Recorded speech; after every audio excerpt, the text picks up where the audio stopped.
how to allow others people to download your videos TikTok and share downloads to other platform on TikTok, of course.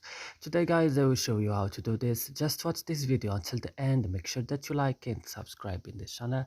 So let's start. First, you will just open TikTok. After this, when your TikTok is opening, you will just go down on profile, open your profile. Then when your profile is opening, go to this three line, then go to settings and privacy. Click on settings and privacy, then go to privacy.